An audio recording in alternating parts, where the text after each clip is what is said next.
Mais alors, ce soir, bon, j'avais la charge, c'est pas une charge, hein, c'est le plaisir d'annoncer Pierre Cox, ici présent. Donc j'ai commencé à regarder sur Internet 2-3 petits détails, et puis j'ai voulu imprimer tout ça, et quand je suis allé voir l'imprimante, je me suis aperçu qu'elle ne fonctionnait pas. Bon. Donc, je vais faire comme toi, je vais improviser. Et donc Pierre Cox est radioastronome, vous l'avez deviné. Il a fait sa thèse, il est spécialiste dans tout ce qui concerne la formation des étoiles, la formation des galaxies, et essentiellement, son regard, c'est celui du radioastronome, surtout de l'astronomie millimétrique et submillimétrique. Il a fait sa thèse avec James Lockyer, un astronome que vous avez peut-être aussi vu et entendu à l'Institut d'astrophysique. Et que dire d'autre? Donc, il a touché à beaucoup de sujets, et en 1900, quelle année, 2005, devenu directeur de l'IRAM, qui est l'Institut de radioastronomie millimétrique à Grenoble.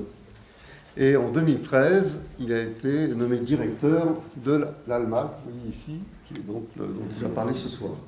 Alors, j'ai regardé un petit peu deux, trois petits détails sur la vie, le profil de Pierre Cox. En fait, ce que je voudrais juste souligner, c'est quelques expériences personnelles. C'est toujours comme ça que les choses ont plus de chair. J'ai rencontré, il n'y a pas très longtemps, il y a 1 an, nous nous sommes rencontrés au Chili. Donc, je voulais moi aussi regarder, visiter Alma. Et nous nous sommes rencontrés là. Et vraiment, j'ai un souvenir extraordinaire du temps que j'ai passé dans ce site dont il va vous donner vraiment tous les détails. Et voilà, et là nous avons parlé de beaucoup de choses, pas tellement d'astronomie d'ailleurs, on a parlé de musique, de dessin, de peinture, de philosophie, voilà. Et je pense que tout ça, probablement, c'est ce qui a conduit quand même Pierre à s'intéresser à l'astronomie et être ce qu'il est, et le faire de la manière dont il le fait. Alors, ce que j'ai vu, c'est que, j'ai remarqué, il y avait un article qui a été écrit. D'où vient cet article? Tu te souviens, c'était un article dans Le Monde, contemporain du moment où il a été... Là, non, c'est un article assez récent, qui indique Pierre Cox, astronome globetrotter, vous trouverez donc sur Le Monde Sciences et Techno, où on explique comment Pierre Cox est aux manettes du télescope ALMA, comment il a à gérer des astronomes, mais aussi des techniciens, des problèmes liés à l'altitude, tout ça. Je ne sais pas si ils doivent nous en parler, mais enfin, c'est quelque chose qui m'a extrêmement impressionné. C'est un site vraiment, on sent qu'il faut être solide et vraiment savoir ce que l'on fait pour gérer un lieu comme cela. En tout cas, pourquoi là, il nous dit, toute ma vie, j'ai cherché à aller vers un endroit qui soit grand et plein de lumière. Alors, peut-être, dit-il, c'est en réaction aux 25 mètres carrés obscurs dans lesquels je vivais avec ma famille près de la place de l'Étoile à Paris. Alors c'est peut-être ça, ou c'est peut-être parce qu'il vivait à la place de l'Étoile, je ne sais pas ce qui a été le plus déterminant. En tout cas, sa famille, c'est une famille de musiciens, il est lui-même très bon pianiste, il a hésité, il aurait peut-être pu devenir chef d'orchestre, dit-il. Alors c'est assez étrange parce que, si j'ai bonne mémoire, enfin je viens de le dire plutôt, ton directeur de thèse était James Lockyer, qui lui aussi a hésité très longtemps entre une carrière de violoniste, ce qu'il nous dit en tout cas, et une carrière d'astronome. Donc il y a peut-être un lien très très fort, une sorte de niveau dégénéré entre les musiciens et les astronomes, parce qu'il y a beaucoup de musiciens parmi les astronomes. Voilà. Donc ensuite on passe à l'astronomie millimétrique, et puis je pense que cette dernière période que tu as vécue depuis 2013, c'est ça, oui, aux commandes de ALMA, est quelque chose de très important. En tout cas, cet endroit fonctionne merveilleusement bien, donne des résultats absolument magnifiques, et c'est ce que nous allons entendre ce soir. Donc merci encore d'avoir accepté de nous donner cette conférence. Merci.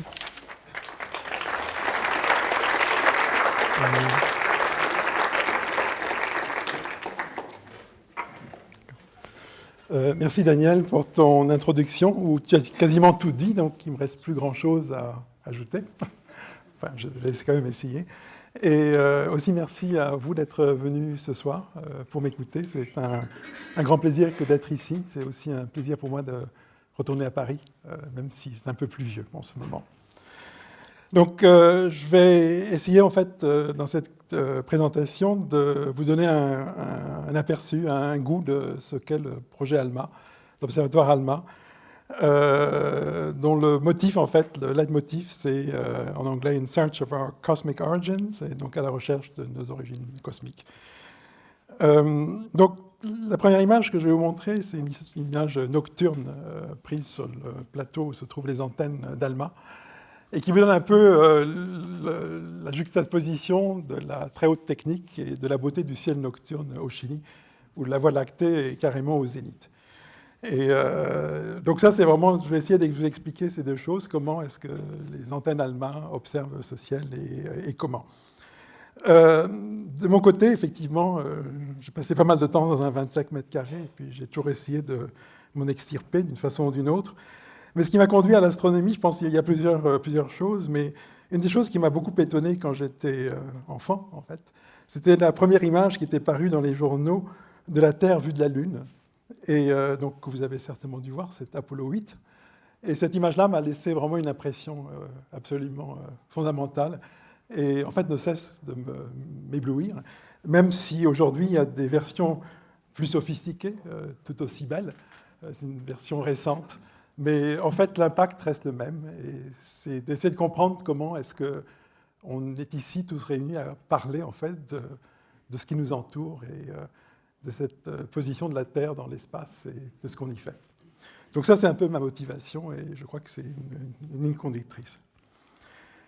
Donc ALMA, ça veut dire quoi? C'est un acronyme en fait qui est très joli, qui a un sens en espagnol, hein, c'est l'âme. Et ça veut dire the Atacama Large Millimeter Submillimeter Array. En fait, tout est compris dans ce titre, dans cet acronyme. Et c'est en fait un réseau de 66 antennes, donc des radio-antennes, qui travaillent tout ensemble et qui est basé sur le principe de la synthèse d'ouverture. Et donc, les antennes, en fait, fonctionnent un peu comme un zoom. Et je vais expliquer ça dans un instant. Et couvrent, en fait, l'ensemble des longueurs d'onde millimétriques, submillimétriques qui sont accessibles depuis le sol jusqu'à 1 THz. Donc voilà une image, en fait, du lieu où est l'observatoire, mais c'est la partie basse. Et les antennes sont situées en haut sur le plateau à 5000 mètres. Donc, l'observatoire est à 5000 mètres. Donc, pour ceux s'il y a quelqu'un des États-Unis ici, c'est en feet.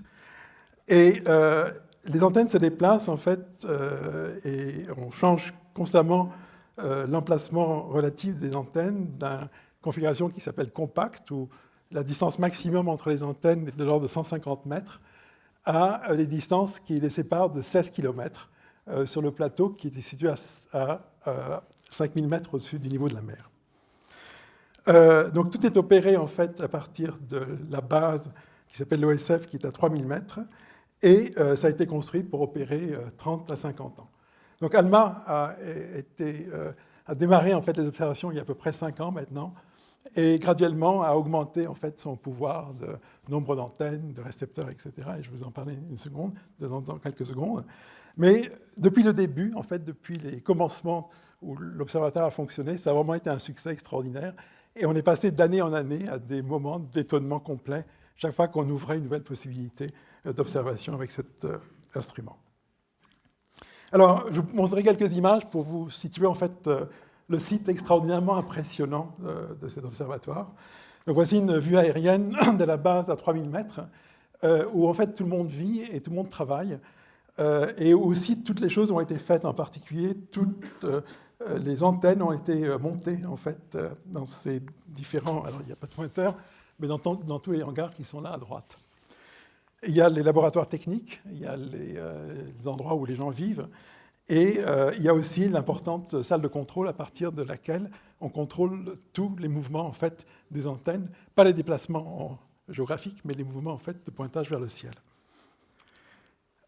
Voici le plateau à 5000 mètres. Donc, si vous avez des bons yeux, en particulier au fond, vous apercevrez qu'il y a quelque part au centre de l'image une myriade d'antennes, donc 66 antennes. Mais c'est une image qui donne vraiment un aperçu de l'espace énorme, en fait, de cet endroit merveilleux. Et vous voyez que vous êtes complètement, en fait, dominé par la nature. Et aussi, ça vous donne l'impression de l'étendue, en fait, de ce plateau. Une image un peu plus proche, qui était prise il y a quelques années, où vous ne voyez pas 66 antennes, mais à peu près une trentaine. Et voici une image avec les 66 antennes prises par un drone. L'image précédente était prise par un avion. Donc vous voyez que toutes les antennes, en fait, pointent vers le même endroit du ciel. Alors, qu'est-ce que ALMA, en fait, il y a un livre de Hemingway qui s'appelle Movable Feast, qui est un livre merveilleux sur Paris, donc c'est une fête mobile. Et je trouve que c'est un acronyme, c'est une très bonne description de ce qu'est ALMA. Ça bouge dans tous les sens, c'est toujours une fête. Pas toujours, mais la plupart du temps, c'est une fête quand les résultats arrivent. Donc c'est l'équivalent en fait, d'un télescope qui a le diamètre qui est la distance maximale entre les antennes. Donc quand vous êtes dans une configuration compacte, c'est 150 mètres, et quand vous êtes dans une configuration étendue jusqu'à 16 km, en fait, ça simule un télescope qui aura un diamètre de 16 km. Alors évidemment, construire un télescope de 16 km de diamètre, c'est impossible parce que ça s'écroulerait sous son propre poids. Et donc l'idée, à la base de ce genre d'instrument, c'est de peupler en fait cette surface virtuelle de 16 km avec des antennes plus petites, ici donc essentiellement de 12 mètres de diamètre, et d'en mettre le plus possible de telle manière qu'on peuple au mieux la superficie. Alors évidemment, c'est une question de budget, et on ne peut pas mettre 1000 antennes comme ça, et donc le nombre qui a été choisi pour celles qui se déplacent jusqu'à 16 km, c'est 50 antennes. Et vous me direz, bon, mais c'est très bien, mais il y a un tas de trous entre ces antennes, et comment est-ce que ça fonctionne? C'est oublier en fait que la Terre tourne, et lorsque vous observez avec toutes ces antennes une source qui, elle, ne bouge pas, en fait, la Terre tournant, vous changez la position relative des antennes par rapport à la source, et lors des observations, en fait, vous remplissez la surface virtuelle de ce télescope géant de 16 km. Donc plus vous avez d'antennes, évidemment, plus vous êtes efficace. Donc le principe, c'est ça, et donc vous utilisez la rotation de la Terre pour faire une image, et évidemment, plus vous avez d'antennes, plus vous êtes sensible aussi. Donc c'est vraiment ce mélange en fait, de sensibilité avec le nombre d'antennes et le fait de les espacer jusqu'à des distances très très grandes pour augmenter la résolution angulaire et de regarder les objets célestes avec un pouvoir de résolution angulaire ou des détails en fait, qui sont extraordinaires. Pour vous donner une idée, ALMA, en fait, dans sa configuration étendue, est à peu près 2 fois meilleur que le Hubble Space Telescope dans l'espace. Alors, pourquoi observer la partie millimétrique, submillimétrique? Alors, comme vous savez, le spectre électromagnétique en fait, couvre tout un domaine très, très complexe, et pendant très très longtemps, en fait, toute l'astronomie était complètement concentrée sur la partie visible. Et c'est qu'en fait, récemment, depuis une centaine d'années, qu'on a commencé à explorer petit à petit toutes les autres parties très étendues du spectre électromagnétique. Et donc, la partie ALMA, en fait, couvre ici la partie millimétrique, donc tout ce qui est entre la radio et l'infrarouge. Et typiquement, ça va de 3 mm pour les longueurs d'onde les plus grandes jusqu'à peu près 0,2 mm pour les fréquences les plus élevées. Et donc, en gros, ce que ça mesure, si vous regardez la barre en dessous, c'est les températures. Et avec l'œil, vous regardez en fait des émissions de températures extrêmement élevées, comme les étoiles. Mais dans le millimétrique, submillimétrique, vous ne verrez quasiment pas d'étoiles, parce que vous êtes sensible en fait à tous les rayonnements extrêmement froids. Extrêmement froid étant presque du zéro absolu, et 10 degrés Kelvin, 20 degrés Kelvin au-dessus du degré absolu. Donc en 2 mots, en fait, ce que fait ALMA, c'est de mesurer l'univers froid, de l'observer et de le sonder. Alors, l'autre chose importante à savoir, c'est qu'une grande partie en fait, des ondes qui sont émises par les objets célestes sont absorbées par l'atmosphère terrestre, à quelques exceptions, comme le visible par exemple, et en particulier le rayonnement millimétrique, submillimétrique, est absorbé également par l'atmosphère terrestre, par l'eau, aussi par l'oxygène, mais de manière telle que plus la fréquence est élevée, plus l'absorption est grande. Et donc, pour pallier en fait à cet effet, l'idée c'est de monter le plus haut possible pour augmenter la transmission des faibles ondes, des faibles informations qui viennent des objets célestes extrêmement éloignés. Donc, ALMA est à 5000 km, et donc vous avez en fait une meilleure transmission à ce moment-là. Donc, en fait, pourquoi le Chili? Donc, si vous avez une carte ici, qui est le résultat en fait, de 13 années d'observation par un satellite qui s'appelle Aqua Satellite, qui est l'observation en fait, de toutes les traces d'eau, nuages, vapeurs d'eau, etc., cumulées sur 13 années. Et lorsque vous voyez en fait, cette carte, il y a très peu d'endroits sur la Terre en fait, où il y a très peu d'eau. Et l'un de ces endroits, surtout élevés, il y en a deux, c'est le pôle sud, où il est difficile d'aller, etc., et le nord du Chili, qui est, donc, je n'ai pas de pointeur, mais que vous voyez bien ici, et que vous reconnaîtrez. Bon, évidemment, il y a le Sahara, etc., mais là, c'est à basse altitude. Donc, le Chili, en fait, a cette propriété dans le nord, dans le désert, qui est un des déserts les plus secs du monde, avec quelques bémols dont je parlerai tout à l'heure. Mais c'est simplement dû au fait que vous avez un courant qui s'appelle le courant de Humboldt, qui amène toutes les masses d'eau extrêmement froide du pôle sud, le long de toute la côte de l'Amérique du Sud sur la partie ouest, et vous avez la cordillère des Andes. Donc vous avez vraiment une espèce de tunnel où c'est extrêmement sec et où il y a très très peu de vapeur d'eau.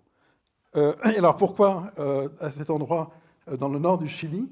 C'est que là, il y a un plateau qui est extrêmement grand, donc à 5000 mètres d'altitude, qui s'étend sur plusieurs dizaines de kilomètres au nord et au sud, et qui est donc parfait pour placer ALMA.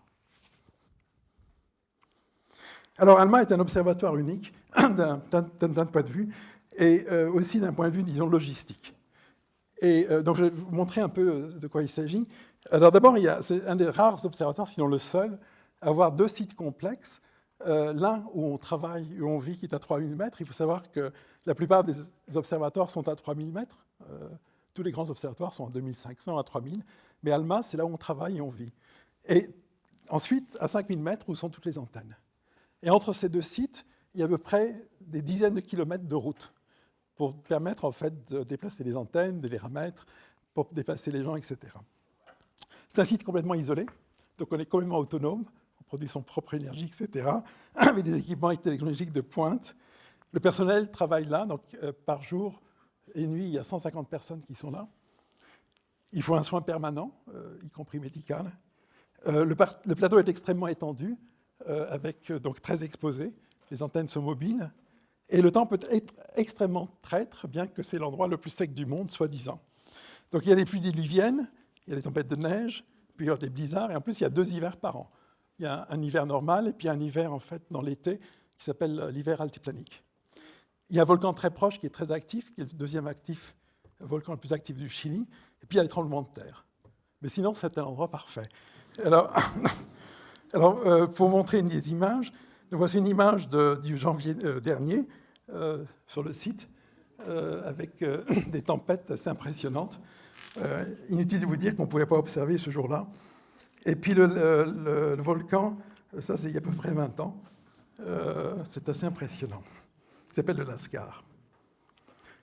Alors l'autre chose impressionnante de la région de l'Atacama, c'est que ce n'est pas un désert, mais c'est un désert peuplé par une culture extrêmement intéressante, les Atacameños, donc je peux parler des heures là-dessus, mais ce n'est pas le propos de cette conférence, qui est une culture extrêmement riche et très ancienne, et en particulier qui a toute une partie astronomique extrêmement intéressante. Et je pense que d'un point de vue intellectuel, c'est merveilleux d'avoir dans une même région deux moyens de regarder le ciel qui sont vraiment différents, des histoires complètement différentes, mais qui coexistent.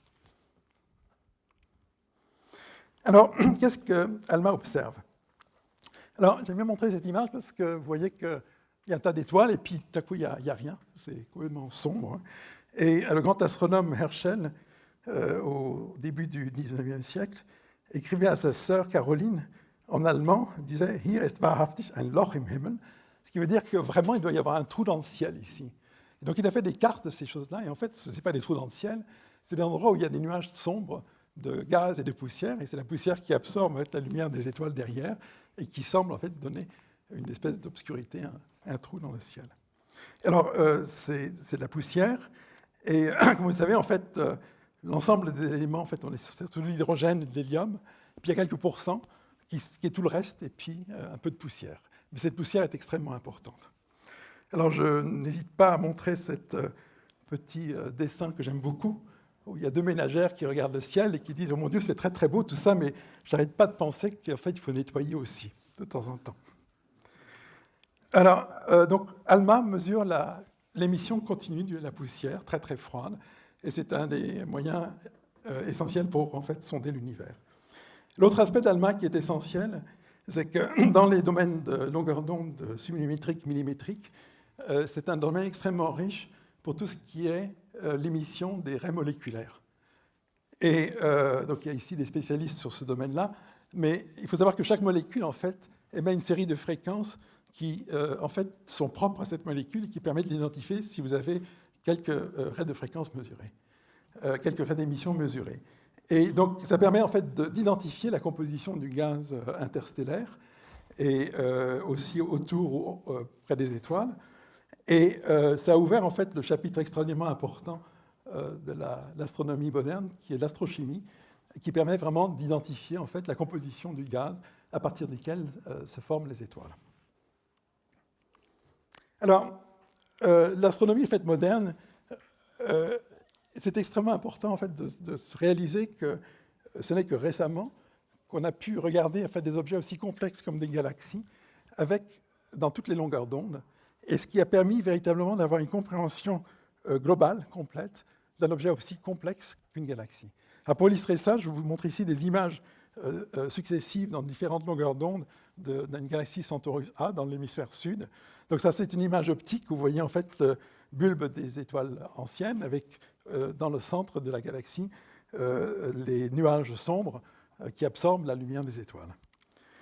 Voici l'image en infrarouge. Donc là, vous voyez que les nuages qui ont absorbé la lumière des étoiles et qui rayonnent dans l'infrarouge.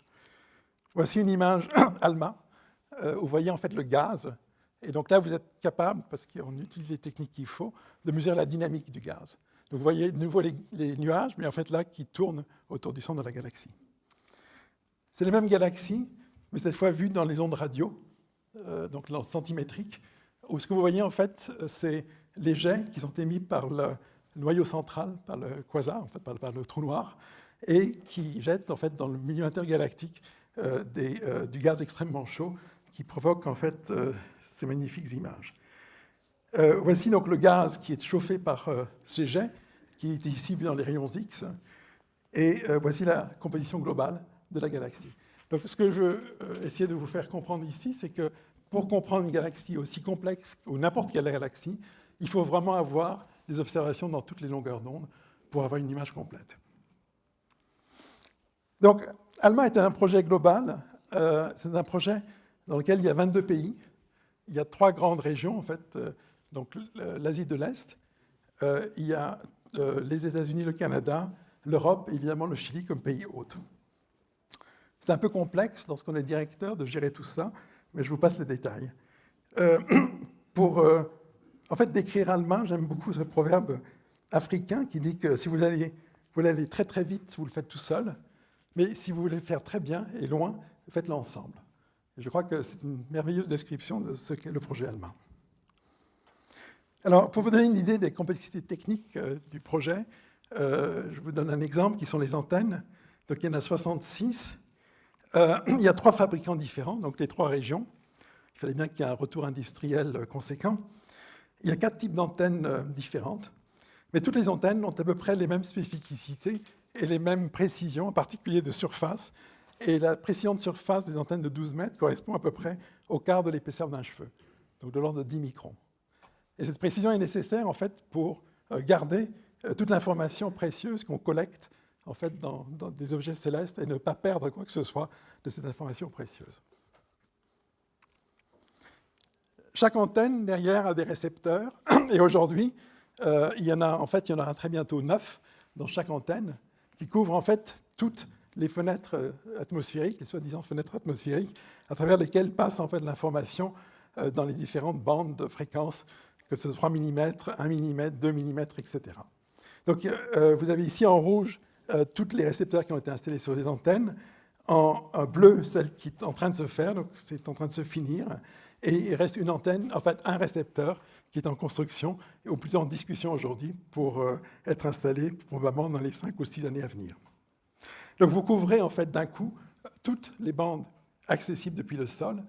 Et je pense que la complexité d'ALMA, par le nombre de pays qui sont impliqués, par le nombre de techniques, par le nombre d'expériences, etc., et d'histoire aussi derrière chacun de ces régions, a donné en fait cet instrument extraordinaire qui est tellement complexe, avec toutes ces possibilités d'observation.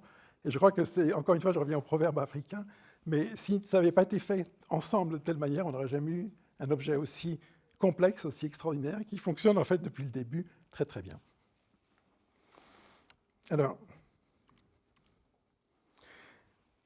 évidemment, c'est un projet global, et aussi dans le sens où il y a un flux continu en fait, de l'équipement et des données, aussi des gens, entre l'hémisphère nord et le Chili. Et c'est vraiment un flux constant. Les données, certainement, mais aussi l'équipement. Quand il y a un problème majeur, par exemple au Chili, qu'on n'arrive pas à résoudre, on renvoie l'équipement là où il faut, dans la région où ça a été construit et conçu. Les données, en fait, sont constamment échangées et entre les différentes régions. Donc c'est vraiment un flux constant, c'est un projet global. Et je trouve que c'est vraiment quelque chose d'assez palpitant quand on était à la tête de ce genre d'observatoire. Alors, il y a des flux constants d'objets qui transitent, qui vont dans les pays, avec de temps en temps des rencontres exotiques et locales. Comme ici, en fait, c'est une pièce d'antenne avec la rencontre avec un lama dans ces cas-là. Quand je dis que c'est un movable feast, c'est vrai aussi sur le site. Et les antennes, en fait, sont transportées avec des camions particuliers, il n'y en a que 2, qui transportent en fait les antennes de la base à 3000 mètres jusqu'à 5000 mètres et ensuite à 5000 mètres sur le plateau. Alors voilà une image de la dernière antenne, la 66e, qui grimpe lentement de l'ordre de 3 km par heure jusqu'à 5000 mètres. Là, vous avez le réseau de routes à 5000 mètres. Il y a à peu près 50 km de route à 5000 mètres. Et voilà donc une image de ce camion qui porte l'antenne. C'est extrêmement précis. Il y a 26 couples de roues et chaque couple de roues est indépendant.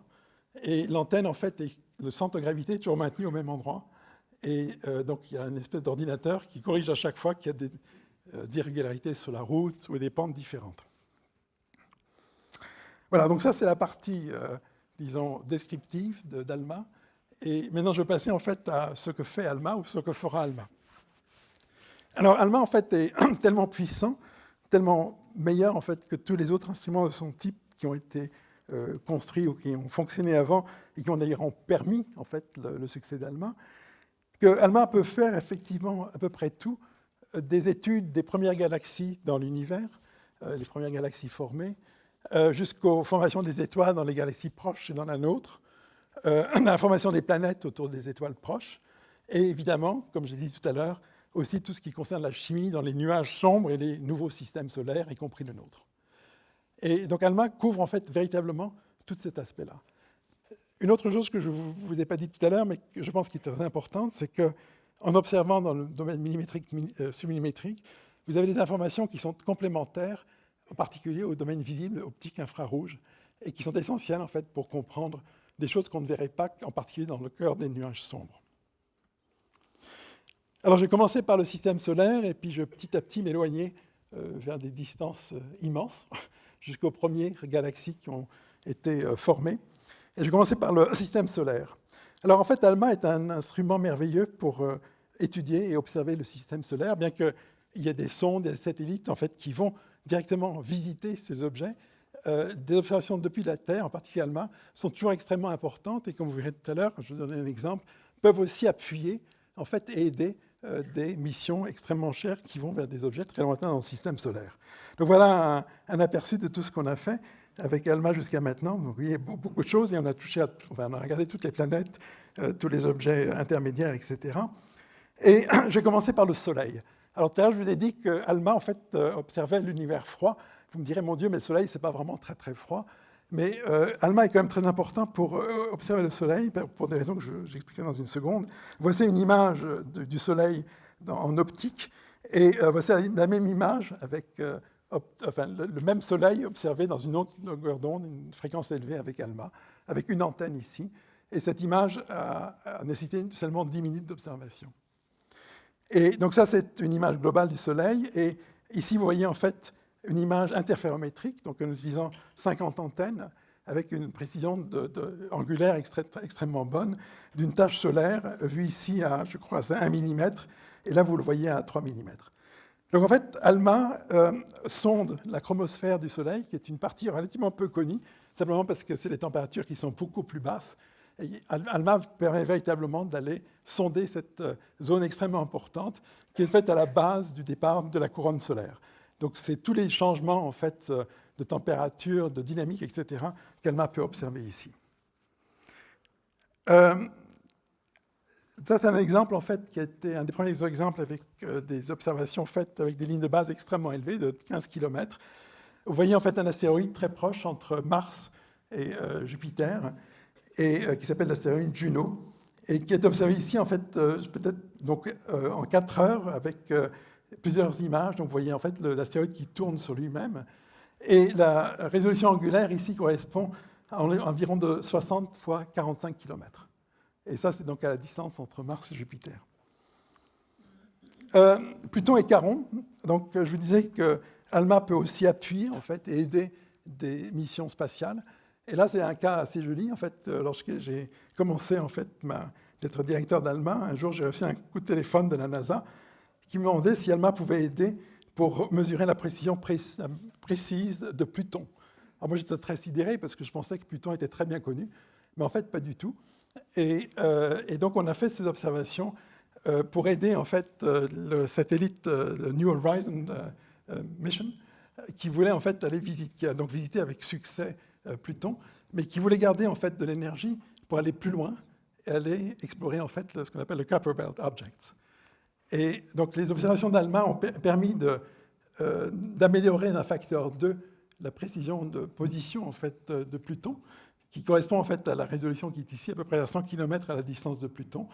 Et cela a aidé en fait cette mission à être plus efficace. Donc vous avez certainement vu les images.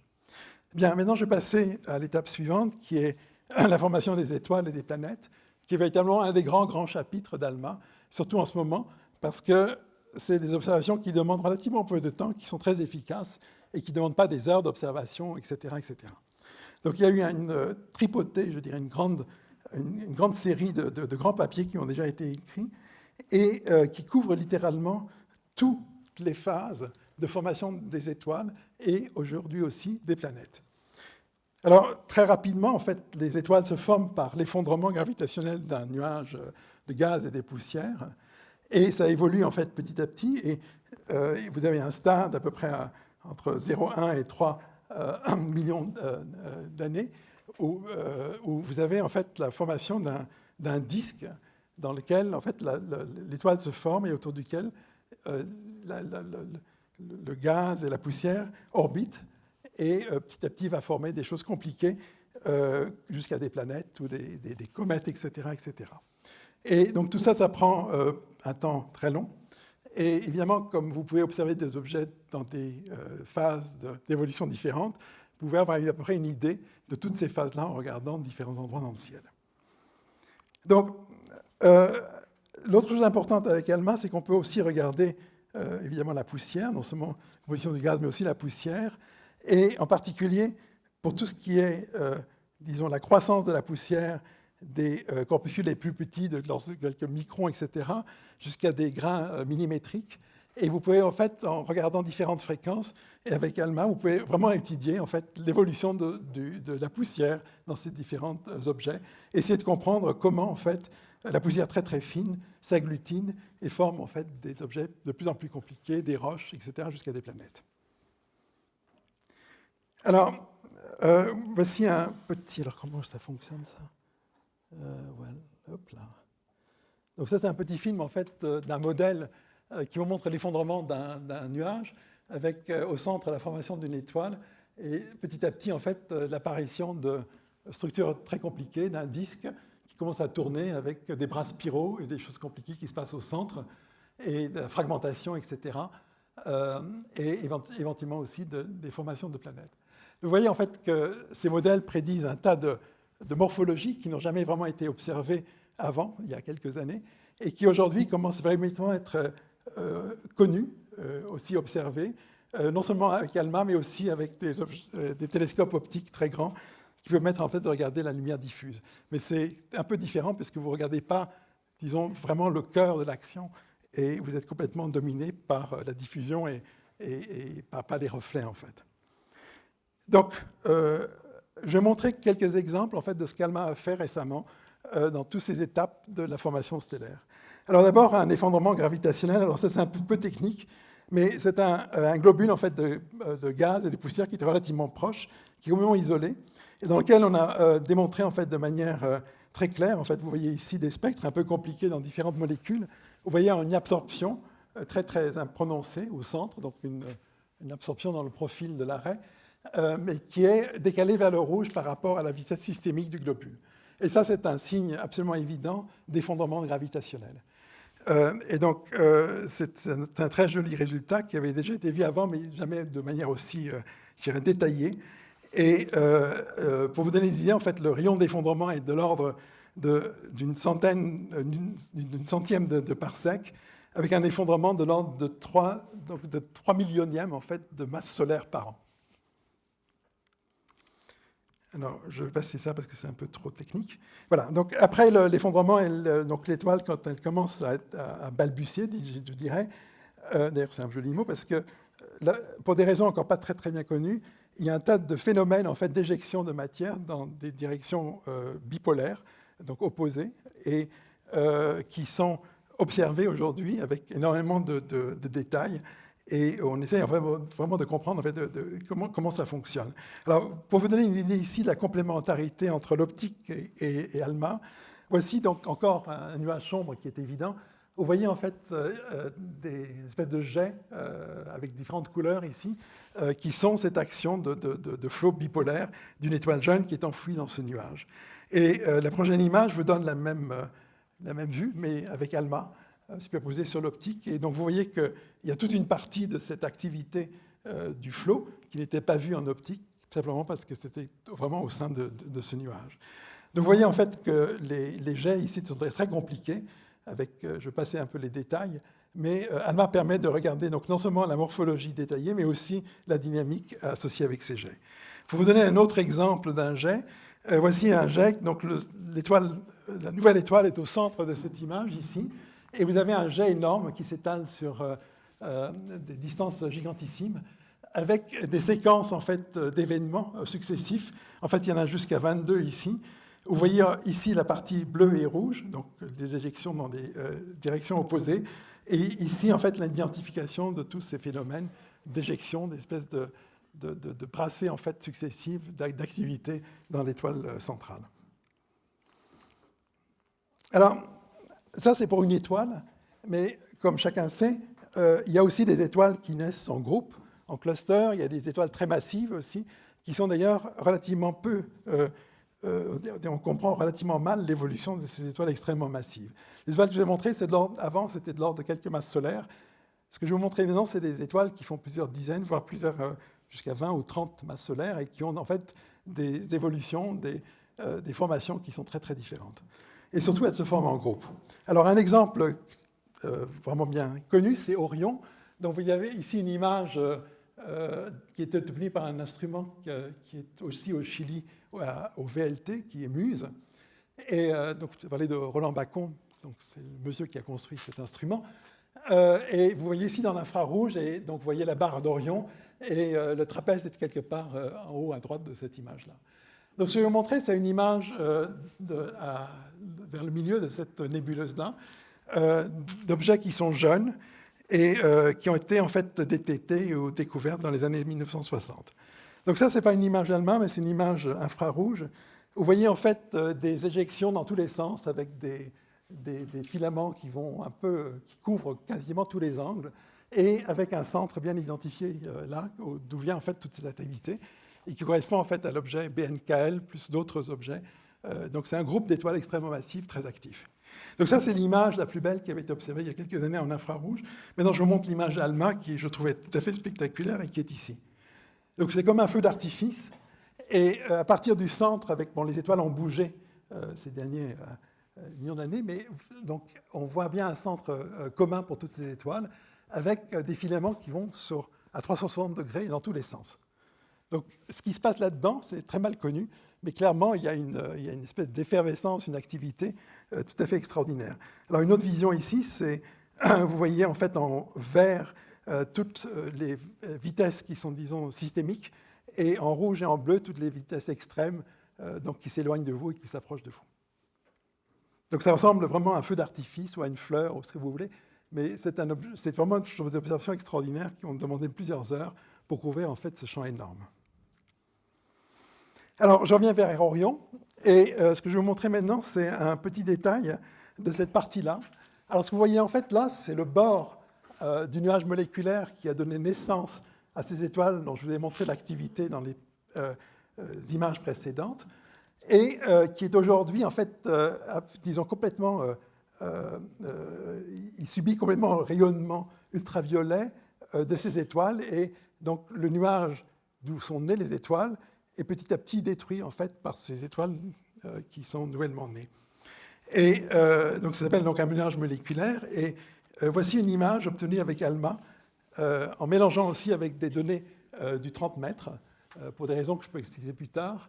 Et ce que vous voyez, en fait, c'est une image extraordinaire qui ressemble à un nuage, en fait, dans l'atmosphère terrestre, avec tous les détails véritablement de nuages, avec une structure extrêmement complexe, stratifiée. Donc le rouge, c'est ALMA, et tout ce qui est bleu et vert, en fait, c'est le gaz ionisé qui est en fait excité par le rayonnement ultraviolet des étoiles dont je vous ai parlé tout à l'heure. Donc ALMA permet dans ce genre de région non seulement de regarder l'activité, disons, insensée des étoiles nouvellement nées, massives, leur impact sur l'environnement, mais aussi l'impact de ces étoiles sur le nuage moléculaire dont elles sont issues. Maintenant, je vais passer au disque protoplanétaire, qui est, je pense, un des grands sujets d'ALMA. Donc c'est toute la matière qui tourne autour des étoiles et qui, petit à petit, va former en fait les planètes que l'on connaît de plus en plus. Aujourd'hui, je ne sais plus, il y a quelque chose comme 3000 ou 4000 planètes qui ont été identifiées autour d'étoiles autres que le Soleil. Et ALMA permet en fait d'avoir une vision de la matière à partir de laquelle ces planètes se formeront. Alors, ce que je vous montre ici, ce n'est pas les données ALMA, mais c'est ce qui était de mieux avant qu'ALMA ne commence à étudier ce genre d'objets. C'est des observations qui ont été effectuées avec d'autres instruments, avec beaucoup d'heures, beaucoup de soins, et c'était véritablement des succès extraordinaires scientifiques que d'avoir ces images. Mais pour vous donner une idée du gain, du saut extraordinaire que permet ALMA, je vous montre exactement les mêmes objets dans les mêmes longueurs d'onde, mais avec ALMA. Donc vous voyez qu'il y a, quand vous regardez là, il y a un luxe de détails qui est complètement inouï. Non seulement il y a un luxe de détails, mais il y a aussi tout un aspect d'étonnement, de découverte, de la morphologie compliquée, mais aussi changeante d'un objet à l'autre, qui était complètement imprévu. Je rappelle que la première fois que j'ai vu l'image qui est en haut à gauche, qui était la première image qui a fait, je crois, le tour du monde, la première fois que j'ai vu ça, j'étais complètement éberlué et je ne revenais pas. En fait, je pensais que c'était un modèle encore fou que ALMA devait éventuellement vérifier, mais c'était véritablement les données. Donc ça, c'est dans la poussière, et les mêmes genres de structures sont aussi vues dans les molécules. Et donc, on commence un peu à comprendre, on essaye de comprendre, en fait, d'où viennent toutes ces structures, à quoi c'est dû, quelle est l'évolution de ces disques. Alors, pour vous donner une idée de l'importance de l'optique et du millimétrique submillimétrique, voici donc une superposition du Hubble Space Telescope et de ALMA, du même objet, qui est l'objet que je vous ai montré tout à l'heure. En rouge, c'est ALMA, donc vous voyez, c'est un joli disque avec un tas d'anneaux, etc. Et avec le Hubble Space Telescope, en fait, vous ne voyez rien de tout ça. Mais ce que vous voyez, c'est une espèce de lumière diffuse, qui est la lumière diffusée du rayonnement de l'étoile centrale sur les grains de poussière dans le nuage, en fait, qui a donné naissance à cette étoile. Donc vous voyez vraiment la complémentarité, en fait, de l'optique et du millimétrique. Alors, je vais passer rapidement à ça, mais essentiellement, ce que je veux dire dans ces différentes figures ici, c'est qu'on essaie de comprendre aujourd'hui la formation de ces structures, de ces anneaux, par la présence de planètes. Et il y a des simulations aujourd'hui aussi bien avec la poussière que le gaz qui reproduisent de manière extrêmement précise les données ALMA et qui donnent donc du poids en fait, à l'argument qu'effectivement ces structures sont le résultat de la formation de planètes. Alors, ce n'est pas encore complètement sûr, parce qu'il y a aussi des explications très compliquées qui sont des effets de chimie, des effets de bande, en fait, où tout le gaz est refroidi et se colle sur les grains. Et donc, il y a c'est extrêmement complexe et je pense qu'on n'a pas encore complètement compris tous les détails. Mais ce qui est clair, c'est que je pense qu'il est évident que les anneaux qu'on voit sont en partie dus à la formation de planètes. Alors, un autre exemple ici très compliqué, où c'est la première fois qu'on voit en fait un disque, donc c'est ici à gauche, c'est le donné ALMA, où c'est un disque en fait qui est autour et qui entoure 3 étoiles qui ont été formées en même temps. Et vous voyez en fait la fragmentation d'un disque qui donne naissance à un système multiple d'étoiles. Et à droite, il y a le modèle théorique. Quelques résultats très récents des 2 dernières semaines. Voilà un exemple en fait tout à fait spectaculaire d'un autre disque. Vous voyez en rouge l'émission de la poussière et en bleu l'émission du gaz, qui donne une espèce de forme spirale dont on a aussi l'information dynamique et qui montre que c'est en fait un disque en rotation keplérienne. Et ces données sont en fait compatibles avec une explication où il y aurait deux planètes en fait dans ce système, l'un qui est à peu près à 80 unités astronomiques, donc une unité astronomique c'est la distance entre le Soleil et la Terre, de l'étoile centrale, et l'autre dans la partie centrale à peu près à 30 unités astronomiques.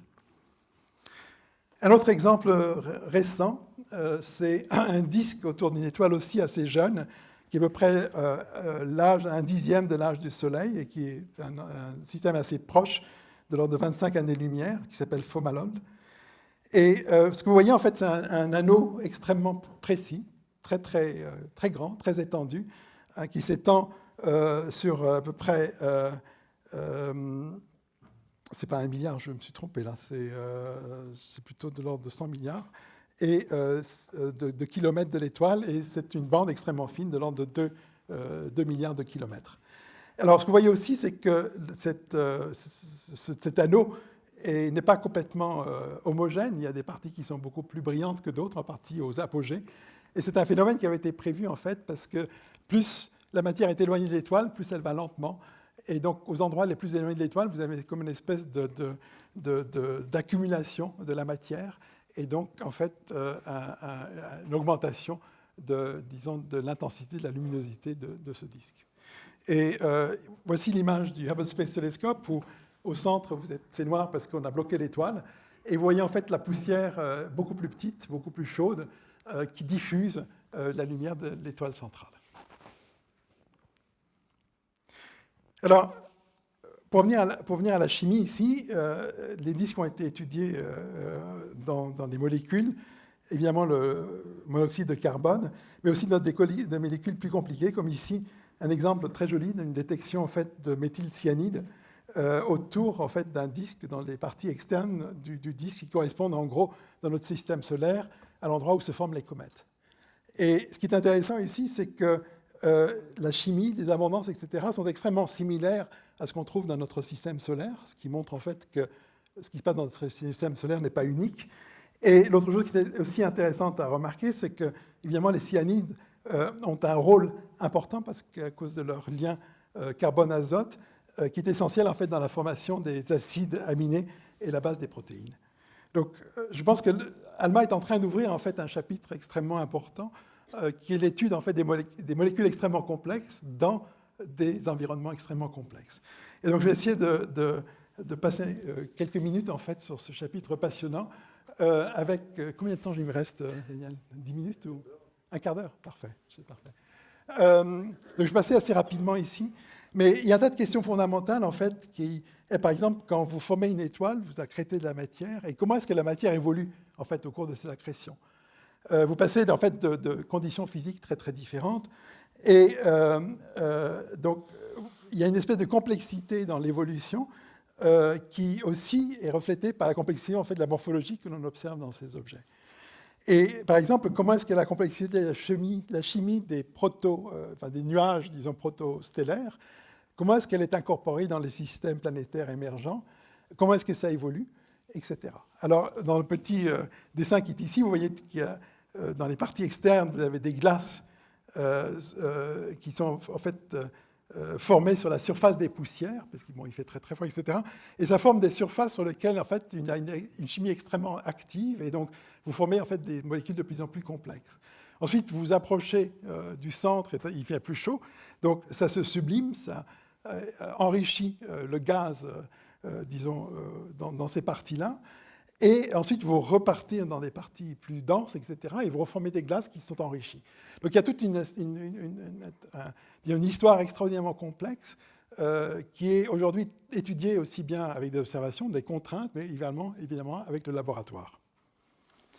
Alors, un exemple, c'est un objet qui est proche dans une région qui s'appelle Rho Ophiuchus, qui est le petit point qui est dans le carré qui est là. Alors, c'est une source avec protostellaire, en fait, d'une étoile de type d'une masse solaire, à peu près. Et c'est une étoile double, en fait, ou un système double, qui est devenu très connu parce que ça a été un endroit où on a trouvé, en fait, des molécules extrêmement complexes, y compris des molécules organiques complexes, mais aussi prébiotiques comme la glycolaldéhyde. Et donc, il y a un projet récent qui s'appelle PILS, donc ça n'a rien à voir avec la bière, hein, mais ça s'appelle Protostellar Interferometric Line Survey, qui est un survey complet dans une des bandes d'ALMA à 350 GHz, et avec une sensibilité qui est énorme, c'est pour ça que je montre tous ces détails-là, qui permet en fait de détecter des espèces qui ont des abondances qui sont de 0,01% relatives au méthanol, et qui correspondent à 10 puissance moins 11, 10 puissance moins 12 à l'abondance de l'hydrogène moléculaire. Donc, c'est un projet très ambitieux qui a demandé 20 heures d'observation avec environ 40 antennes, et voici le résultat. C'est un spectre, donc un survey spectral complet de cette source-là. Donc, pour les spécialistes, donc quelques-uns dans la salle, vous reconnaîtrez tout de suite l'amoncellement de richesse dans ce spectre-là. Et pour mettre ça, en fait, en perspective, ce spectre comprend plus de 10 000 raies individuelles. Donc, quelques pourcents seulement sont des petites molécules non organiques. Le reste sont des molécules organiques saturées, donc un tiers, et un autre tiers sont des variantes isotopiques de ces molécules. Donc, vous pouvez imaginer le travail absolument énorme de laboratoire et pour essayer d'identifier en fait toute cette complexité chimique dans un objet qui, après tout, est assez simple, puisque c'est une étoile de l'ordre d'une masse solaire. Alors voici des différentes images, parce qu'évidemment, il y a 10 000 raies, mais il y a aussi 10 000 images de cet objet. Donc c'est des quantités de données extraordinaires. Et donc voici des images dans différentes transitions de différentes molécules, de l'acétone, du propanal, de l'acétaldéhyde, etc. Après tout, on est dans une faculté de médecine ici. Donc, l'intérêt ici, c'est qu'avec la très grande sensibilité d'ALMA, on peut vraiment commencer à sonder la complexité chimique en fait, de ces types d'objets et de détecter des molécules très complexes comme l'acétone, la propanal, qui n'étaient en fait rarement détectées ou que dans quelques sources très particulières dans notre galaxie. Et il y a aussi tout un aspect sur les isomères dans lequel je ne vais pas rentrer. Donc ça, c'est les molécules en question, mais qui sont très importantes parce qu'elles permettent de tester les modèles et de comprendre vraiment quels sont les effets chimiques et physiques et d'essayer de les séparer. Donc c'est vraiment je dirais une activité, un intérêt grandissant, en particulier qui est poussé par le projet ALMA. Alors, je vais parler beaucoup d'étoiles jeunes. Il y a des étoiles vivent, évidemment, et meurent, et lorsqu'elles meurent, elles produisent des spectacles extraordinaires, et aussi des phénomènes physiques, chimiques qui sont extrêmement importants. En particulier, par exemple, les étoiles de quelques masses solaires toutes les étoiles, lorsqu'elles meurent, éjectent leur matière qui a été formée dans leur centre, dans le milieu interstellaire et enrichissent de cette manière le milieu interstellaire de nouvelles molécules, de poussière, etc. Donc voici deux exemples. Ici, une étoile évoluée, en fait, c'est un double système qui s'appelle LL Pegasi, qui est vu ici dans le monoxyde de carbone, et donc ça, c'est l'image intégrée. Mais évidemment, avec ALMA, vous pouvez aussi mesurer les vitesses et avoir des images, en fait, de la dynamique de cette échelle, de cette coquille qui est éjectée. Et donc voici, en fait, petit film qui vous montre en fait, en passant à travers toutes les différentes fréquences, donc les différentes vitesses que vous observez, que vous pouvez mesurer, vous regardez en fait la coquille qui est éjectée et la position de ces coquilles par rapport au centre, etc. etc. Donc ça, c'est vraiment... j'aime vraiment beaucoup ça.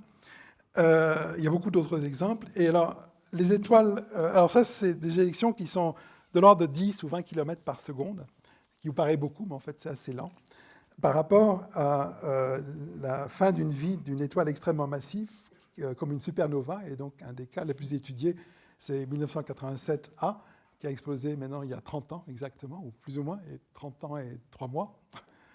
Et qui a permis, en fait, c'est une supernova, une étoile très massive qui a explosé dans le nuage de Magellan, et qui a permis, en fait, de vraiment observer de mois en mois, de jour en jour, et etc., d'année en année, l'évolution extraordinaire de cet objet.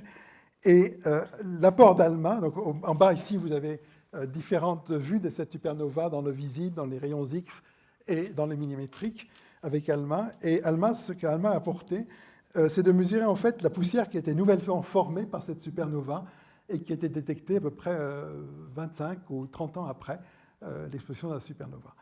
Et c'est la première fois qu'on mesure vraiment ça. Et pour vous donner une idée, en fait, la quantité de poussière qui était formée par cette supernova correspond à peu près à un tiers de masse solaire pour cette étoile-là. Bien, maintenant je vais faire un saut et je vais passer dans les galaxies, et puis après je vais passer dans les premières galaxies. Pour les galaxies, je vais passer rapidement. Donc d'abord, je vais parler un peu des trous noirs. Je vais vous montrer 3 exemples. Alors ici, c'est un cas assez récent, qui est un cluster où, alors je ne sais pas si on voit bien sur l'image ici, mais ça c'est une image ALMA où vous voyez le centre, en fait, c'est une galaxie, un peu compliquée, vous regardez tout de suite après. Mais vous avez ici le centre avec, donc vous regardez le gaz moléculaire, et vous voyez en fait des espèces je dirais des parois en fait, qui s'étendent au nord et au sud du centre. Et ces parois en fait sont des... voilà. Et voici en bleu une image en fait composite du Hubble Space Telescope et de Chandra, où vous voyez en fait que le centre est extrêmement actif, avec un noyau très actif qui projette en fait des vents, etc. Et vous voyez que vous avez des bulles qui ont été formées et qui créent en fait des zones de gaz extrêmement chaud.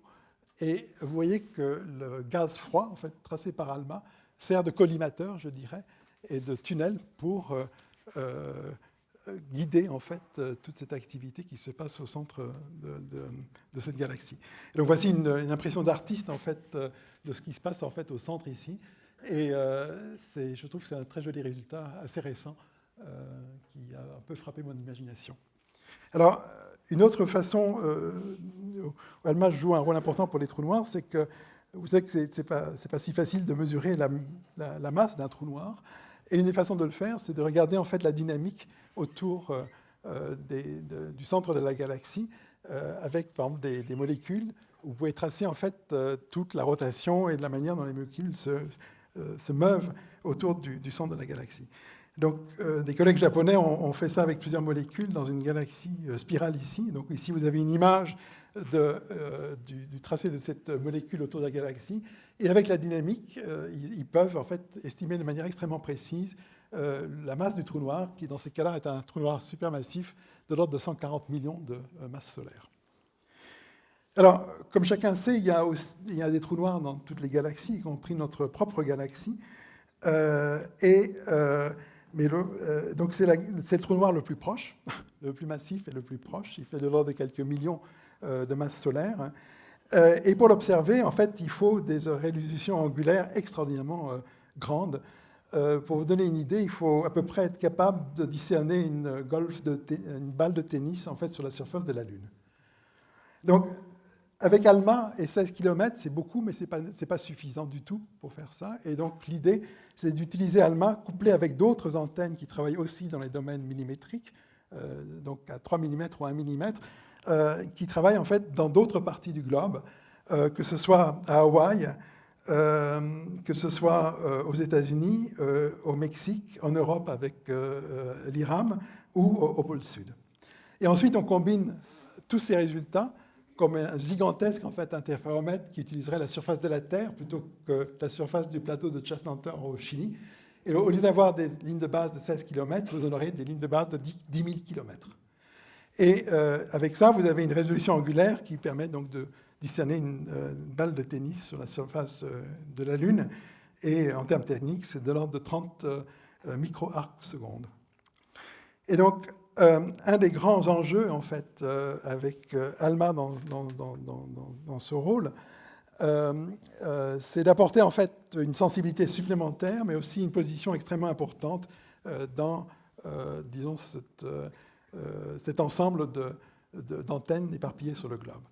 Alors, il y a des observations qui ont été faites en avril dernier, donc ça, ce n'est pas des résultats, mais je sais que ça a très bien marché, qui a comme ambition, en fait, de mesurer et de cartographier la surface du trou noir de notre propre galaxie, qui s'appelle l'Event Horizon, donc l'horizon d'événements, au-delà duquel, en fait, plus rien ne sort. Il n'y a plus d'informations, etc. Donc, c'est la surface de dernière information, si vous voulez. Et donc, l'ambition de ce projet, c'est de mesurer ça avec tous ces ensembles de télescopes. Donc, je peux vous dire que ça a bien marché, mais je n'ai pas encore vu les résultats parce que ça prend plusieurs mois à interpréter, à analyser. Et en particulier, les données du pôle sud, il faut qu'on les amène physiquement dans l'hémisphère nord. Et ça peut se faire qu'après que l'hiver antarctique soit terminé. Donc, ce n'est pas avant le mois de novembre.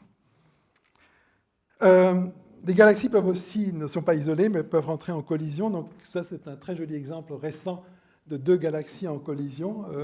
Et c'est celle de droite qui, disons, fait des soucis à celle de gauche. Et un des effets, c'est de comprimer en fait la galaxie. Et vous voyez en fait ici en rouge le gaz moléculaire. Et la prochaine image vous montre en fait les différentes couleurs, donc du rouge au bleu, les vitesses dans les bras spiraux de ces galaxies. Et vous voyez très bien que la galaxie de gauche en fait est beaucoup plus perturbée que celle de droite, avec en fait des dispersions en vitesse extrêmement grandes sur des tailles très petites.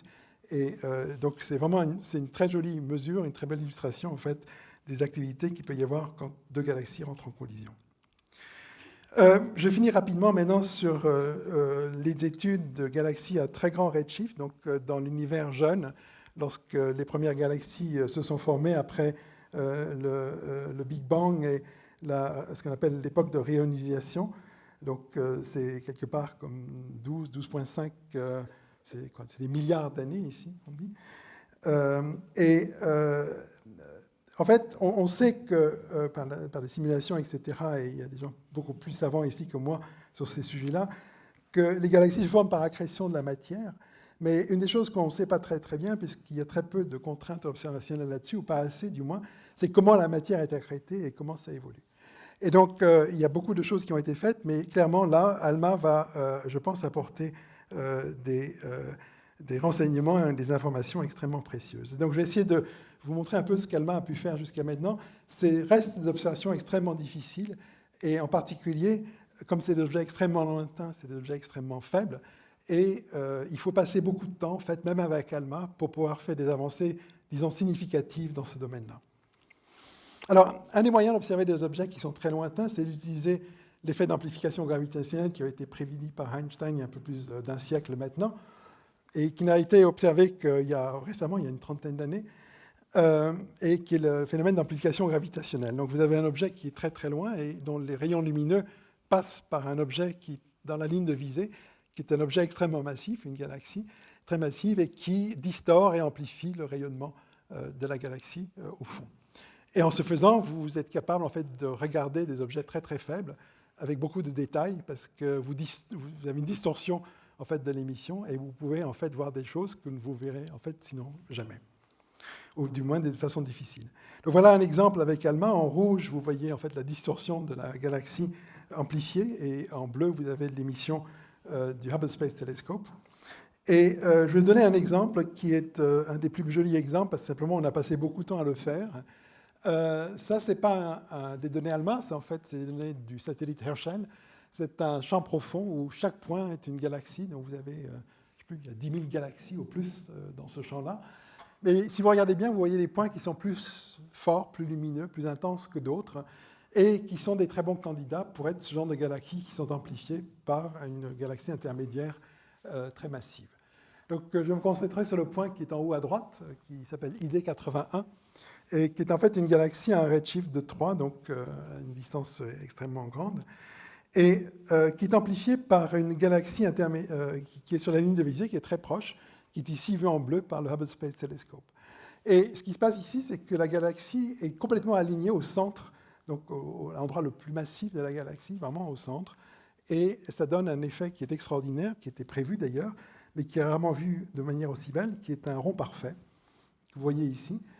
Et donc ça, c'est les données ALMA, qui sont des données en fait mélangées de l'émission de la poussière dans différentes longueurs d'onde, mais aussi des molécules de monoxyde de carbone, mais aussi de l'eau, qui en fait peut être observée à ces longueurs d'onde-là, parce que c'est complètement décalé vers le rouge. Et donc, à partir d'un modèle, on peut remonter à la structure de la galaxie qui avait émis ce rayonnement. Et donc, ça dépend un peu des modèles, mais voici un exemple, en fait, d'un tel résultat de modélisation des données. Et ce que je trouve extraordinaire, c'est qu'on arrive à avoir des précisions, disons, dans les détails de comment cette galaxie est organisée, qui correspondent en fait aux précisions qu'on peut avoir dans les grands nuages moléculaires de notre propre galaxie. Sauf que là, il s'agit d'un objet qui est à 12 milliards d'années. Et donc, je trouve que ça, c'est vraiment assez merveilleux. Un autre moyen de sonder l'univers profond, l'univers jeune, c'est de regarder un bout du ciel pendant très très longtemps, d'intégrer et de voir ce qu'on récolte. Et voici donc une première tentative avec ALMA, qui est en fait un succès, mais qui était uniquement 20 heures d'observation. Vous voyez en bleu, en fait, c'est le champ profond du Hubble Space Telescope. Et vous voyez beaucoup de galaxies, hein, il y a plusieurs centaines de galaxies, des milliers de galaxies. Et en rouge, en orange, en fait, vous voyez les galaxies détectées dans le millimétrique. Alors, il y a une grande disparité entre les deux, donc je ne vais pas rentrer dans les détails. Mais avec ALMA, ce qui est vraiment fantastique, c'est que non seulement vous détectez les galaxies dans le continuum, mais aussi dans les émissions du gaz, et donc vous pouvez directement établir en fait, et déterminer la distance de ces galaxies. Un autre moyen de regarder, c'est de regarder un objet très très intense, qui aussi traverse un objet qui est sur la ligne de visée, mais qui est très loin.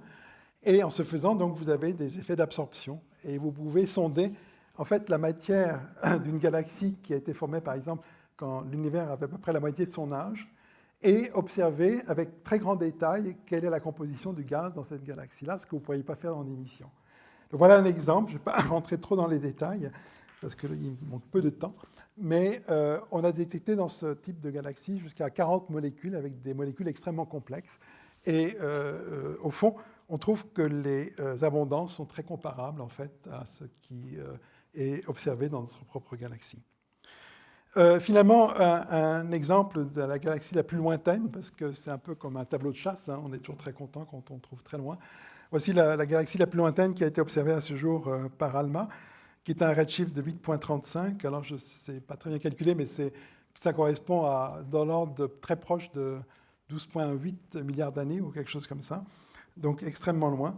C'est un objet très faible, mais qui est amplifié par un facteur 2 et qui a été observé en fait, de manière un peu limite dans une raie d'émission, mais pas du tout de gaz moléculaire ou d'une raie atomique qu'on attendrait, mais ici en fait de l'oxygène. Voilà, donc j'arrive un peu à la fin. Tous mes slides étaient en français, le dernier est en anglais. Et je l'ai laissé en anglais parce que, en fait, c'est un texte sur lequel les gens ont passé plusieurs années pour trouver les mots, etc. Donc, je ne voulais pas du tout le dénaturaliser avec un français qui aurait peut-être pas donné mais je vais essayer de vous dire ce que... Donc, ALMA, en fait, a été construit ou conçu il y a une trentaine d'années. Et il y a 20 ans, on a déterminé des buts scientifiques extraordinairement ambitieux à cette époque-là, pour en fait que le projet se fasse, et pour aussi déterminer quel était le type d'instrument qu'il fallait construire, le type de récepteur, etc. etc. Donc à l'époque, il y avait 3 grands axes. La première chose, c'était de détecter en fait, du gaz moléculaire dans un objet qui était alors, à l'époque à un redshift très élevé, un redshift ici de 3. Donc détecter du gaz moléculaire atomique ou ionisé en moins de 24 heures et d'en faire une image. La deuxième chose, c'était de pouvoir observer des étoiles jeunes et de comprendre, en fait, dans l'environnement immédiat, donc autour de quelque chose comme, disons, 400, 500 années-lumière du Soleil, de comprendre la physique, la chimie, les champs magnétiques, et de détecter, en fait, des anneaux ou des trous dans les disques qui seraient liés à la création des planètes. Et le troisième point, c'était d'observer des images extrêmement précises avec des résolutions meilleures que 0,1 seconde d'arc, avec des rapports en fait, entre les endroits les plus intenses de l'image et les moins intenses, qui avaient un rapport à peu près de l'ordre de 1000. En quelques années, en fait, ALMA a pu atteindre ces 3 buts sans aucun problème, et de manière même beaucoup plus spectaculaire, parce qu'il y a des choses qui ont été faites qui étaient bien mieux que tout ce que les gens avaient pensé il y a 20 ans, et qui ont laissé tout le monde en fait ébahi et halluciné par la puissance de cet instrument. Donc, j'arrive à la fin de mon exposé. Alors, je n'ai pas traduit ça, je suis idiot, mais je voudrais remercier tous les partenaires et en particulier le personnel d'ALMA, qui, aussi bien au Chili que dans les hémisphères nord, qui travaille vraiment jour et nuit pour que cet instrument fonctionne bien. Et en particulier, je voudrais vous remercier pour votre attention, et même si j'ai un peu dépassé mon heure. Donc, merci.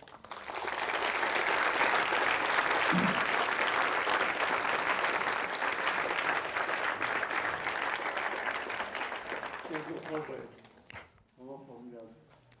Bon, je suppose que cette présentation va permettre des tas de questions. Vous n'hésitez pas, vous pouvez le voir. On va essayer de passer le micro. Merci beaucoup pour cette séance. J'espère. Ça marche? Oui, oui. Voilà. Merci beaucoup pour cette présentation superbe. Est-ce que vous détectez de l'eau dans l'espace interstellaire? Oui, bien sûr. Un des exemples que je vous ai montré tout à l'heure était effectivement de l'eau dans du milieu interstellaire, mais dans une galaxie qui est très très lointaine. Et le problème des bandes de l'eau, c'est qu'elles sont très difficiles à observer puisque vous avez de l'eau dans l'atmosphère et donc qui absorbe ce que vous voulez observer.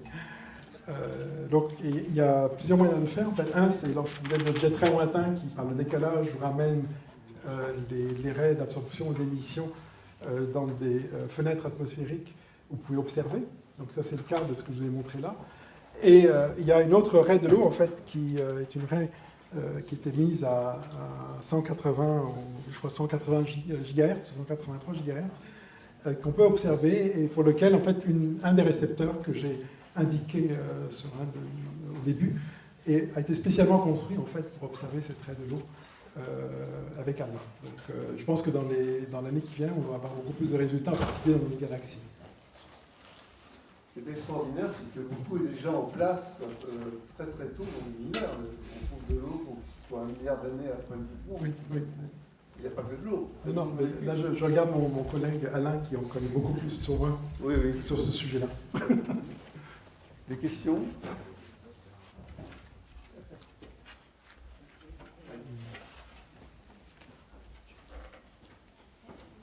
Bonsoir. Bonsoir. Sur les images des étoiles, on voyait que le nuage de poussière, il formait un disque à une très grande distance du centre de l'étoile. Et je voulais savoir pourquoi ça forme un disque et pas une sphère. Pourquoi c'est réparti sur ça, c'est les effets de... Quand vous avez l'effondrement, en fait, vous avez aussi conservation du moment cinétique et vous avez un espèce de mouvement que je montrais dans le modèle en fait, précédent. Quand je vous ai montré le petit film, en fait, vous avez un nuage qui s'effondre et petit à petit, ça commence à tourner et donc, en fait, vous avez un aplatissement de la matière essentiellement à cause de la condensation du mouvement cinétique. Et donc ça forme cette espèce de disque très très plat qu'on voit partout en fait, autour des étoiles après un certain temps. D'accord, merci.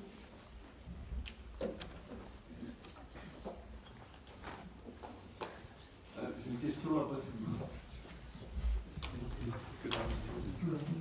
Les demandes d'observation par ALMA ne sont pas couvertes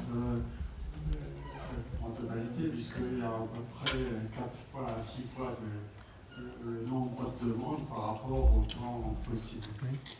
Vous savez vous-même un temps discrétionnaire pour les observations éventuelles.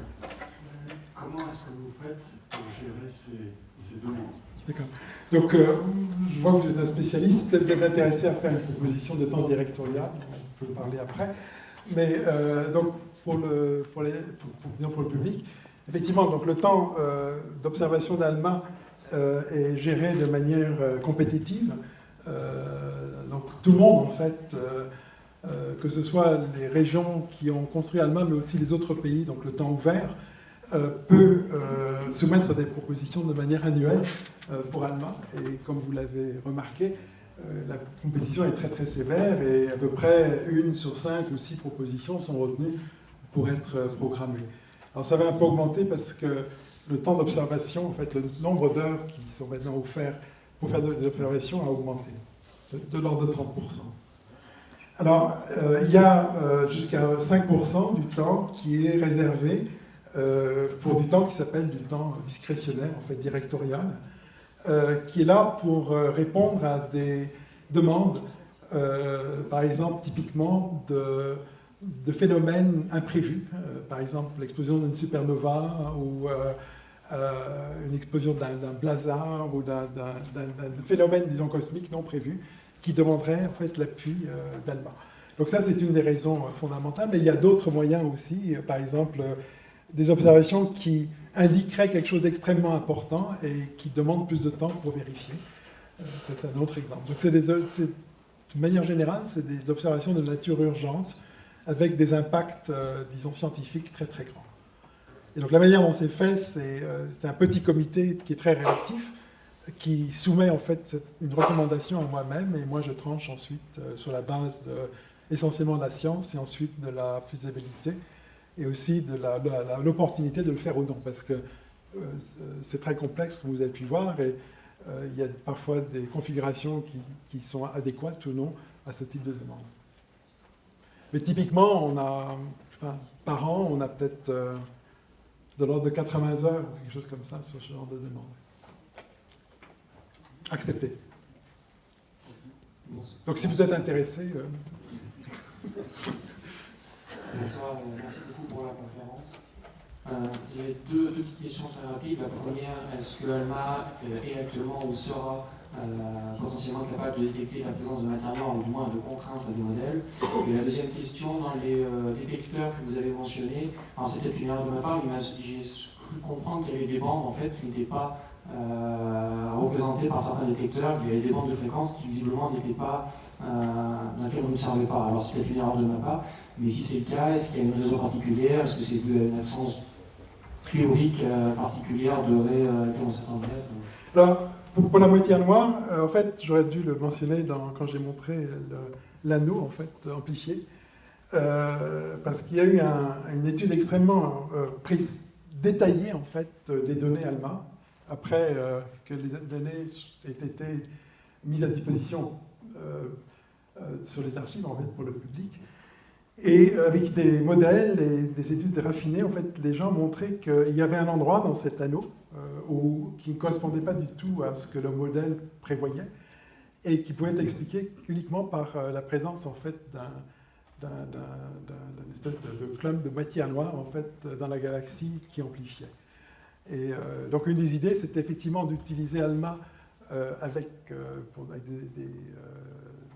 d'étudier en fait, des lentilles gravitationnelles de manière extrêmement poussée pour trouver des distorsions en fait, qui seraient dues à la présence de matière noire dans la périphérie de ces galaxies amplificatrices.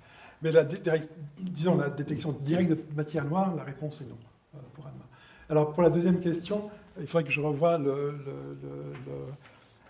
ce que je vous ai montré.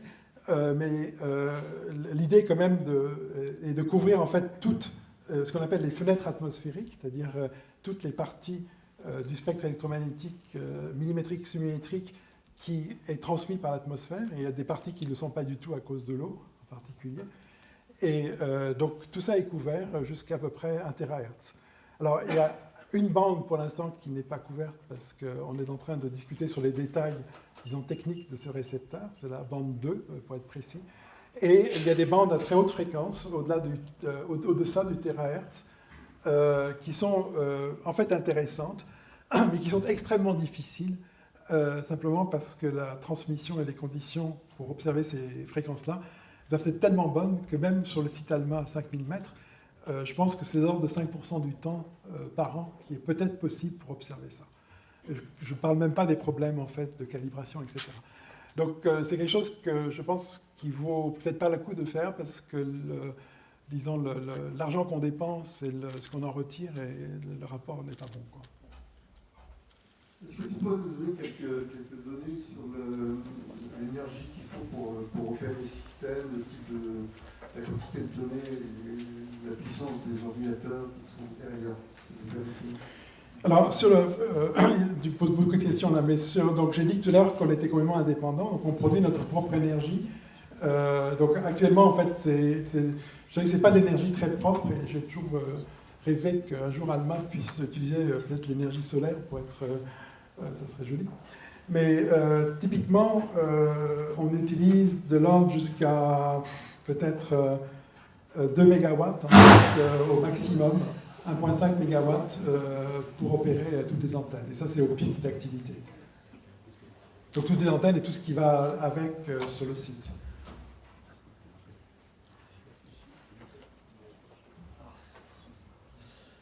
Bonsoir. Vous avez mentionné que Alma avait été conçu il y a environ 30 ans. D'où ma question, y a-t-il aujourd'hui dans les tuyaux un super Alma pour 2050 ? Voilà.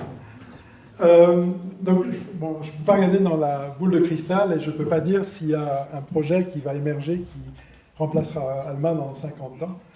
Par contre, ce que je peux vous dire, c'est que je crois que pour une certaine période, du moins, il y aura un seul Alma, qui est celui qu'on connaît. Mais, et là, je viens passer pour en parler, je crois que c'est extrêmement important de réfléchir dès aujourd'hui, en fait, à comment maintenir Alma au niveau d'efficacité, d'observation que l'on connaît aujourd'hui. Et en d'autres termes, c'est comment faire en sorte que Alma puisse continuer à suivre, en fait, d'abord l'évolution technologique, mais aussi de se poser la question de savoir comment rendre Alma encore plus puissant. Alors, c'est une question d'argent, en fait, toujours. Alors, il y a une partie qui est, en fait, couverte par un budget qui s'appelle un budget de développement, qui a été prévu de manière, je pense, intelligente au début du projet, et qui va permettre, en fait, d'améliorer de manière extrêmement significative les récepteurs. Alors, je n'entre pas dans les détails techniques, mais ça permettra d'augmenter et la sensibilité, la rapidité, la flexibilité de la manière d'observer. Donc ça, c'est une piste sérieuse, et récemment, on a travaillé pendant toute une année pour essayer de trouver, en fait, quels étaient les grands axes de développement possibles. Et l'un des grands axes qui a été retenu, en fait, c'est d'augmenter le nombre d'antennes dans la concession, c'est-à-dire dans le territoire, en fait, sur lequel on étend les antennes jusqu'à 16 km, de telle manière à peupler, en fait, beaucoup plus cette surface virtuelle que je vous ai montrée tout à l'heure. Et l'idée est d'aller jusqu'à 30 antennes supplémentaires de 12 mètres. Et ça permettra en fait d'avoir une opération beaucoup plus efficace, beaucoup plus stable, avec beaucoup moins par exemple, de mouvements d'antennes, et aussi de pouvoir, pour des raisons que je peux vous expliquer à part, de pouvoir véritablement utiliser au maximum les très très grandes lignes de base, jusqu'à 16 km, de façon quasiment continue. Donc, c'est un apport significatif, mais évidemment c'est un apport significatif d'argent qui ne peut se faire que par l'intermédiaire d'un nouveau partenaire qui rejoindra Alma. Merci. Une dernière question.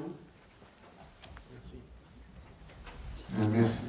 En quoi sont les antennes pour pouvoir garantir les 12 microns de précision de surface? Alors, les antennes sont essentiellement en fibre de carbone.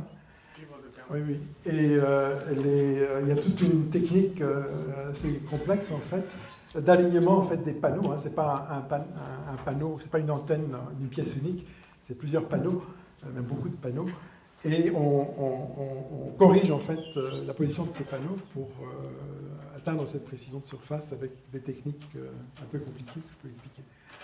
Et donc ça, c'est fait de façon régulière et c'est fait de manière à ce qu'on vérifie en fait régulièrement la précision de surface en fait, des antennes pour ne pas perdre en particulier pour les très hautes fréquences des informations précieuses. Merci. Bien, il nous reste à te remercier. Merci. Donc,